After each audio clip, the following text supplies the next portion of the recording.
I have a next question, which is, and this is going to be very interesting because they're asking us, what are powerful questions? I'm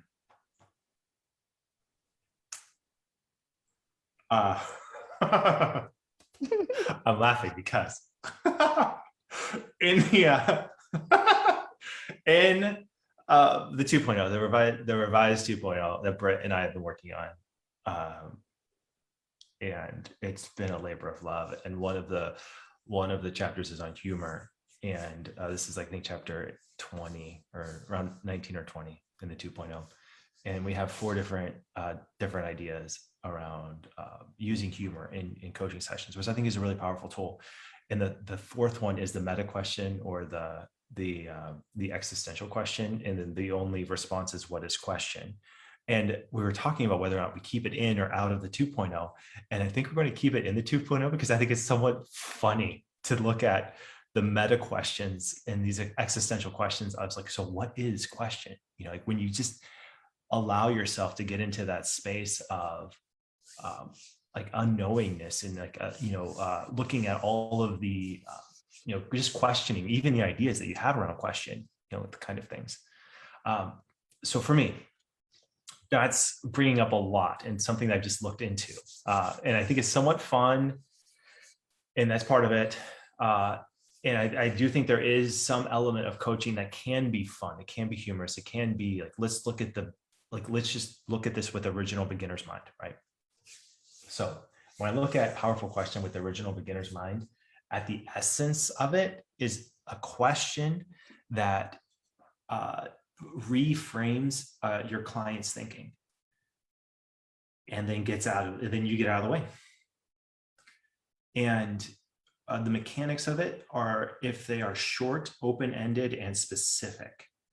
And by specific, I mean, I think the best powerful questions, or the most useful powerful questions, are those that the coach takes some kind of risk in making an interesting assumption that is built into the question that helps, but at the same time empowers a client. For instance,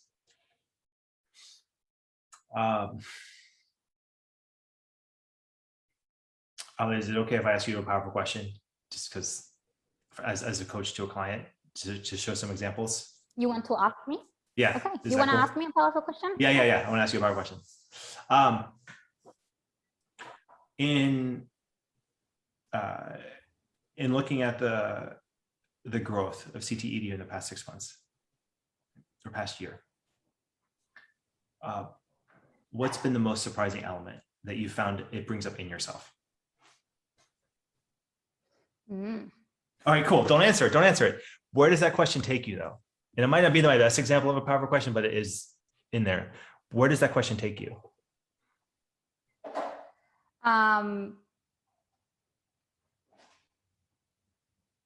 First of all, I think it puts me in exploration of emotion.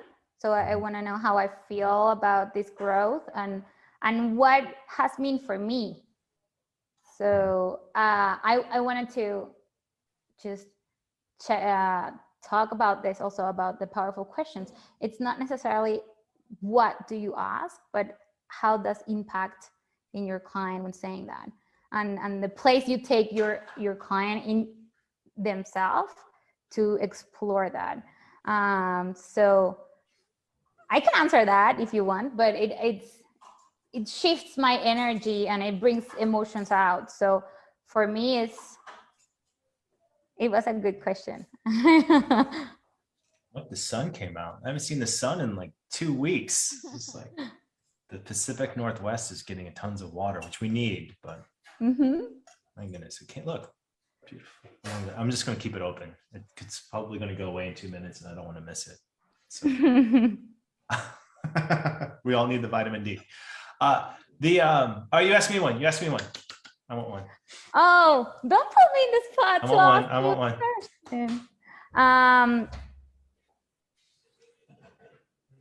Okay, can I ask you like a very personal, powerful question? Yes. Okay. What did you learn about yourself in this experience of taking time to take care of about yourself?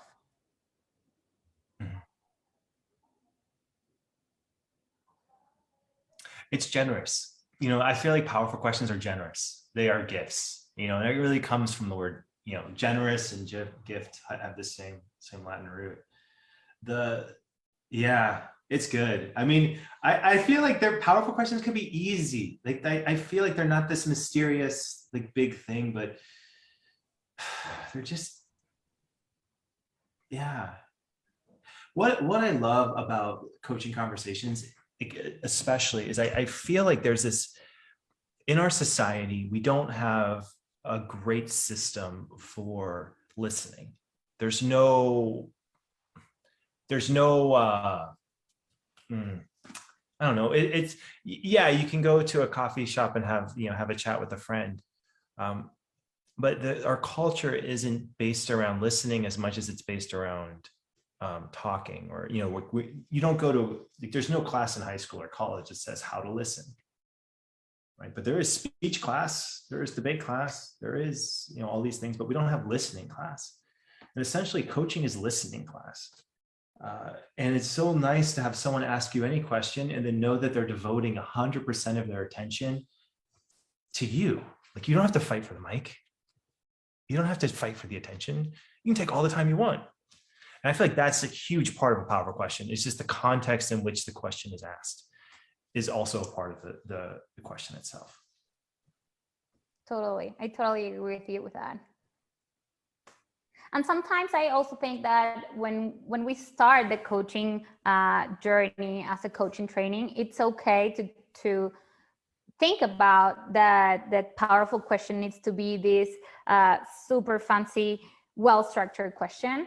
But also part of trusting yourself in the process is to let that go and just trust your client and be present in the space. As you said, when you listen in curiosity too, it's gonna come up. So I think it's important this is something that I tell my coaches in training in class, that it's not fluffy that we say trust yourself and trust the process, because it's all you need, right?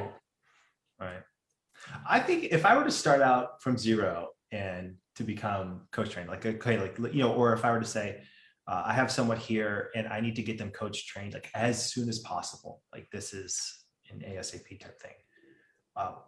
One thing I would start with or do would be to memorize maybe 10 default questions. Like, what are you learning about yourself? What's useful about this? What's not useful? What would be, like, what's the benefit of a negative? What does it, to be able to have, I think, how are you feeling about something, or how does that make you feel is a strong question. But I feel like the more powerful question is, when coaches take some sort of risk and say, where's the joy in this, or where's the sadness in this, or what was the surprising thing, or what was the thing that jumped out at you the most, or what would you like to leave behind, what would you like to embrace more? Like, all those kind of, like, gentle nudging in one direction or another. I feel like you just memorize it. You just get a list of maybe 10 to 12 of those kind of things. And I feel like what that does is it helps keep your questions fresh. Like, so when you are listening with someone and you have a curiosity, you have a quick container to put your curiousness into. So you go, okay, cool. Like, let's go here. This is the container that I know would work. That's what I would do if I were starting out.